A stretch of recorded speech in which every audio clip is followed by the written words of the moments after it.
Tuqqanlar muşta 15 ming kun ostida muşta gaz va to'chaq ta'tilga yerlik birinchi qo'l rasmiyatlar to'liq bekasam bu degan tuqqanlar jurang jalliq besib Ponlu rayoniga 6 raqamni ko'plab yo'llab qo'ysanglar, mashina muvofiq birimiz urug' tuqqanlar, muvofiq berganda siret mashinaning go'xolaridan tatib haqsiz qilib birma urug' tuqqanlar. Mashina 2014-12-oyning to'chaq ta'tilgan ipak urundoq ichi davxonasi bor. Muşta maşinni 15 ming kun ostida birma urug' tuqqanlar. Mashina daykonga tushmaydi, naq sotilgan mashina. Muşta mashina asa xulti qanday aloqa qilishimiz degan urug' tuqqanlar 155 69 33 33 72 degan nomerga aloqalashsanglar bo'ldi.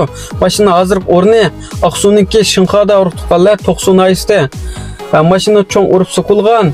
Endi shu kesib uğulgan, manda avval qatti yo'q, motordan bir temim jo'y oqmaydi urug' tuqqanlar. Biz ishonchlik, pokiz mustaq pikalimiz deganlar Aqsu'ning Shinxoga kelsanglar bo'ldi.